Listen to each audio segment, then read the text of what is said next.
네, 여러분 안녕하세요. 네, 파마 리서치. 대형 호재가 터져 나왔죠. 그래서 파마 리서치가 2천억 정도의 자금을 유치하게 됐습니다.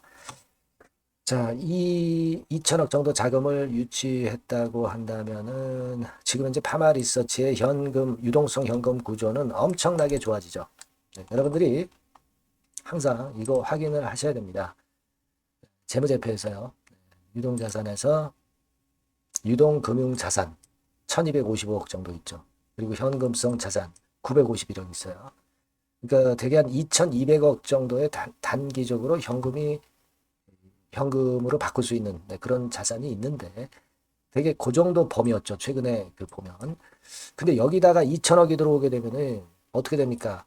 현금 유동성 구조가 한 4천억 정도로 크게 늘면서 파마 리서치가 기업의 발전을 위한 자금을 유용하게 잘 활용을 할 수 있다 이거예요. 자금 유치가 어려운 그런 제약바이오 기업들이 사실 많습니다. 네, 그런데도 2천억 정도의 글로벌 사모펀드가 이렇게 들어온다는 얘기는 그만큼 이제 파마 리서치의 가능성을 크게 보는 거잖아요. 그래서 이 부분에 대해서 이제 우리가 주가가 어떻게 될는지 요거 말씀을 드릴 건데요. 잘 들어보시고 잘 판단하시고요. 그리고 영상 후반부에는 여러분들이 9월 달에 매집해서 10월, 11월에 크게 시세 터트릴 종목을 말씀드릴 거예요. 요것도 잘 하셔서 대박 되시기 바랍니다. 지금 파마 리서치는 그 재료 터진 거 다 잘 아실 거예요. 거기에다가 지금 파마 리서치 자체 주가 흐름을 보면은 최근 어려운 시장 지수 관련주하고는 동떨어져 있다는 그런 강점이 있잖아요. 그죠? 그리고 제가 볼 때는 이 첨단재생법, 네, 이게 내년 2월에 시행이 되지 않습니까?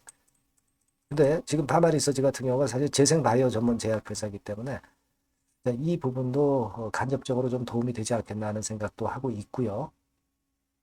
실적이 너무 좋아요. 실적도 최근에 점증을 하는 패턴이기 때문에 보통 제약바이오 기업들이 실적이 안 좋은 그런 약점이 있습니다만은 네, 이렇게 실적이 긍정적으로 점증을 하기 때문에 이 부분까지도 도움이 되고 있다. 이렇게 봐야 될 것 같아요. 자, 그리고 여러분들이 잘 알고 계시는 지금 유상증자 제3자 배정 요거 납입일은 12월 4일입니다. 그때 가서 납입 여부를 봐야 되겠지만은 되게 돈이 들어온다고 봐야죠. 네, 잡주들 재무구조나 실적이 시원찮은 기업들은 납입이 될지 여부를 사실 장담할 수 없어요. 하지만 제가 볼 때는 파마 리서치 정도면 당연히 들어올 겁니다. 그렇게 생각이 되고요. 우리가 이게 상환 전환 우선주로 발행을 하는 겁니다. 그래서 이게 우선주 발행이에요. 우선주가 나중에 이제 보통주로 전환될 수도 있습니다. 그리고 이제 전환은 1년 후부터 되는 거예요. 그러니까 내년 12월 4일부터 된다. 이렇게 보시면 되고 이 자금 가지고 과연 어떤 호재가 발생이 될 것이냐. 결국 이제 유럽 진출권에 글로벌하게 진출해야 그 운동장 넓은 데서 활동을 해야 주가도 팍팍 날아갈 수 있죠. 유럽 진출권의 재료가 이제 나올 거다. 이런 얘기예요. 그죠?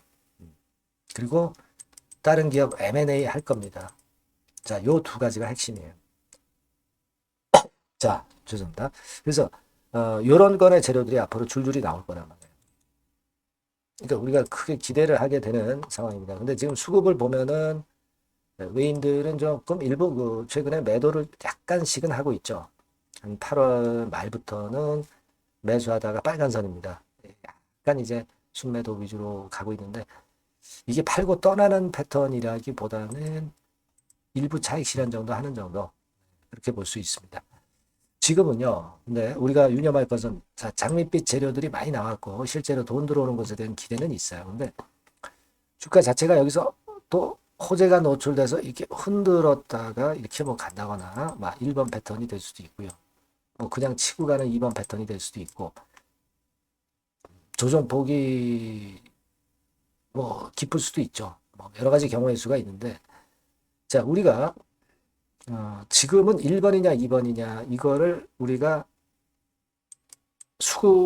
시장 수급의 흐름을 보고 파마 리서치에 대한 수급의 흐름을 보면서 판단해 나가야 될 거로 생각이 들어요. 그러니까 물론 길게 볼 때는 우리가 흔들어도 갈 것이다 라고 생각을 하는데 단기적으로 흔들리면은 그러면 여러분들이 이제 처음에 매도 안 해요. 그러다가 반등하기 바로 직전에 또 매도를 하고 이런 거꾸로 된 매매를 할 경우가 많이 존재합니다. 이게 시장이라는 거예요. 주가에 인간이 지거든요. 인간이 집니다. 그러니까 꼭 그렇게 되는 경우가 발생할 수도 있어요. 그러니까 이 부분은 제가 여러분들한테 도움을 드린다면은 만일 이런 조정이 왔을 때 이게 진짜 우리가 비중을 어느 정도 줄여야 되는 조정인지 아니면 그래도 견뎌봐야 되는 조정인지 요걸 판단을 해서 그때 상황에 맞는 사인을 제가 드리면 상당히 도움이 되실 겁니다. 자, 그런 게 필요한 거예요. 우리가 지금 이 재료 나왔다 그래서 파마 리서치가 이렇게 쭉 가는 건 아닙니다. 이렇게 가면은 문제는 없죠. 갖고 있으면 되거든요. 근데 꼭 그렇지만 않게 요동을 치다가 가거나 하여튼 그 여러 가지 경우의 수가 있습니다. 그러니까 이 부분들은 제가 오늘 영상에서 흐름을 예상을 해드렸지만은 제가 매 시간마다 이거 영상을 찍을 수는 없고 제가 도움을 드릴 수 있어요. 여러분들이 파마 리서치라고 문자를 한번 주시면 제가 최선을 다해서 업데이트 해가지고 지속적으로 대응을 해 드릴 겁니다. 네, 여기 나와 있는 바와 같이 번호가 바뀌었는데 파마 리서치라고 꼭 문자를 주세요. 문자 주시면 제가 최선을 다해서 여러분들을 도와드릴 거예요. 그게 필요한 거죠. 실전 매매는요. 그게 필요한 겁니다. 지금 호재 나온 거 누구나 다 알고 있어요. 남들과 똑같아가지고서는 별로 그렇게 크게 여러분들이 매매를 성공을 하시기가 어려워요. 이 부분을 많이 도와드릴 거예요. 파마 리서치라 문자 주시고 궁금한 점 있으시면 문자를 주시면 제가 최선을 다하겠습니다. 아시겠죠? 자, 그리고 제가 이 매집주 말씀을 드린다고 했죠. 요거 말씀을 드릴 거니까 지금 말씀 잘 듣고 대박 내세요. 네, 여러분 매집주 말씀을 드리는데 매집주라는 것은 조금씩 모아가서 크게 터트리는 종목이죠. 이번에 제가 매집주를 엄선을 한번 해봤어요. 근데 이 매집주는요, 이번 9월에 매수를 해서 여러분들이 한 달 내지 두 달 내에 시세 폭발 가능성으로 미리 매수하는 겁니다. 미리 매수하는 거라고 생각을 하세요. 그러니까 9월 달에는 너무 시세가 튀면 안 돼요. 9월 달에는 등락을 거듭할 때 우리가 모아가면서 매집을 해서 9월에 미리 모아가서 10월이나 10월, 11월 달에 터트리는 거예요. 그러니까 여러분들이 그냥 지금 사가지고 바로 단타를 한다. 네, 이런 종목을 하실 분들은 이거 손대지 마시고요. 이런 정도의 계획을 갖고 계신 분들, 여기에 동의하시는 분들은 매집주 이거 한번 해보실 필요가 있다 이거예요. 네, 그게 중요한 거죠. 여러분들 단타 매매한다고 해서 그게 돈 됩니까? 따라다니다가 결국 이제 불나방처럼 이제 타 죽는 거죠. 그러니까 우리는 계획을 세워서 매매를 해야 됩니다. 근데 요번에 제가 말씀드릴 거는 이제 특히 워런 버핏형 조건에 만족이 되는 그런 종목들 중에서 하나를 엄선을 했어요. 여러분들 잘 아시지만은 이 워런 버핏이 실적이 제대로 되거나 큰 꿈이 있거나 이런 종목 아니면은 손대지 않죠. 부실한 잡주 절대 손대지 않습니다. 그러니까 버핏형 조건을 만족한 종목 중에서 엄선을 하는 거예요. 아시겠습니까? 여러분들 이거 버핏형 조건이 뭔지를 아십니까? 그래도 여러분들 좀 알고 가셔야 되지 않습니까? 매매하더라도, 그죠? 네. 그래서 제가 말씀을 좀 드리면, 요런 식이죠. 요런 조건에 합치되는 종목이에요. 그러니까 되게 이 실적으로 봐서 예전보다 증가를 하고 그것이 점차적으로 증가를 해 나갈 가능성이 있는 거. 네. 그런 위주로, 버핏은 종목을 좀 찾죠. 실적주는. 그래서 요 조건에 합치되는 종목들입니다. 네. 요런 종목들 중에서 한 20, 30개 될 거 아니에요. 그 중에서 하나를 제가 선택을 했어요. 네. 예를 들면, 여러분 어떤 종목이 이제 그런 종목들이 있었냐 하면은, 여러분 그 재룡전기라고 아시죠? 네. 재룡전기 같은 경우도 그 조건에 부합하는 그런 종목이에요. 재룡전기 같은 경우도 그래서 이때 이렇게 급등을 한 것이, 물론 이제 재룡전기입니다. 이슈도 작용이 됐지만, 워런 버핏형 실적 조건을 만족했기 때문에 더 크게 급등을 해서 결국 한 6배 정도 난 거예요. 실적에다가 이슈까지 이제 플러스 돼서 6배 정도 시세를 이렇게 났던 종목이고, 그리고 예를 들어서 보면은 이제 아이패밀리라고 있어요. 아이패밀리 같은 경우도 요것도 그 조건에 부합하는 종목인데 여기서부터 여기까지 시세 터졌죠.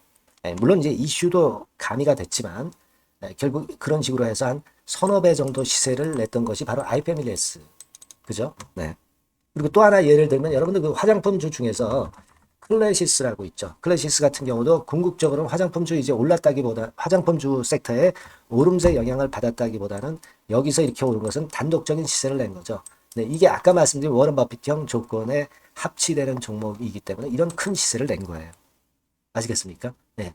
요런 종목들처럼 이번에 여러분들이 그런 종목 중에서 한 종목 정도를 잘 선택하는 게 좋은데 제가 고심을 하고 이 조건에 합치되는 종목들 중에서 한 종목을 역시 발견을 했어요. 그래서 요거를 제가 설명을 좀 드리려고 하는 겁니다, 여러분들. 네. 자, 주가 수준은요. 요게 그 너무 비싸면 여러분들 또 손 안 나가시죠. 네, 3,000원에서 7,000원 정도의 적정한 낮은 가격대예요. 그래서 여러분들이 관심을 가질 수 있는 그런 정도의 저렴한 주가 수준입니다. 시가총액은 800억 내지 1,700억 범위이기 때문에 가볍죠. 네, 가벼운 게 멀리 날아가는 겁니다. 그죠? 우리가 뭐 10% 20% 먹으려고 들어가는 건 아니잖아요. 그죠? 네, 목표 가격이 현 시세 대비해서 더블 정도를 목표로 하기 때문에 그런 정도라면 좀 가벼워야 된다는 거죠. 네, 그런 측면이고 제약바이오 헬스케어 섹터입니다. 근데 여러분들이 그냥 꿈만 갖고 있는 제약바이오 헬스케어 종목들은 필요가 없어요. 네, 리스크가 일단 없어야 돼. 그죠? 리스크가 없는 쪽에서 실적이 겸비가 된 거. 아까 워런 버핏형 조건이 이제 바로 그거 아닙니까? 예, 그런 쪽에서 제가 선택을 해봤어요. 유보율 같은 경우도 400 내지 600%대. 높은 건 아니지만 재무적으로 안정되어 있다는 거죠. 타인 자본 많이 안 쓰죠. 부채 비율이 한 40%, 70%대니까. 이런 종목입니다. 그래서 이게 분기 역사상 최대 매출을 기록을 했고요. 금년도 예상 영업이익은 작년에 무려 더블이에요. 네, 더블 정도 예상됩니다. 그렇기 때문에 아까 말씀드린 워런 버핏형 조건에 만족이 된 거고요. 예. 자, 일봉 차트를 보여드리면 이런 식이에요. 네, 이런 식으로 해서 여기를 막 뚫어내려고 그러죠. 근데 너무 직방으로 쭉 가버리면요. 그러면 못 잡아요. 매집이 안 되지. 그러니까 이렇게 등락을 하면서 올라가는 게 좋기 때문에 지금이 아주 좋은 타임이다. 이런 생각 갖고 있습니다. 여러분. 주봉 차트로 보시면 주봉 차트는 이런 모양이에요. 여러분들 뭐 차트 많이 보셔서 아시지만 밑에서 받쳐주고 결국 여기 뚫어내면은 큰 시세 내죠. 근데 여기가 걸리지 않느냐 생각할 수 있는데 실적이 계속 점증하기 때문에 이 고점은 의미가 없어요. 이 고점은 실적이 지금보다 못할 때의 고점입니다. 그러니까 이건 충분히 뚫을 수 있다고 보셔야 돼요. 자, 요런 유의 종목이라는 거 말씀 좀 드리고 싶고요. 예, 일주일 전부터 외인이 입질이 시작돼서 타이밍이 딱 맞습니다. 그죠? 너무 급하게 매수를 해 나가면 안 돼요. 그죠? 예, 그러면 모아갈 수 없죠. 입질을 시작한다는 얘기는 사고 팔고 한다는 얘기예요. 그러나 약간 사자가 많기 시작하는 그런 조짐이 있다는 얘기입니다. 아시겠죠? 요거 여러분 꼭 잡으셔야 돼요. 네. 매집주라고 꼭 문자를 주신 분들에 한해서 제가 타이밍과 종목명 그리고 앞으로 매수 매도 타임 말씀드릴 겁니다. 요번에 번호가 바뀌었어요. 네. 요 번호로 매집주라고 문자 주시면 제가 최선을 다해서 여러분들을 끝까지 케어를 할 겁니다. 아시겠죠? 네. 꼭 성투하시기 바랍니다.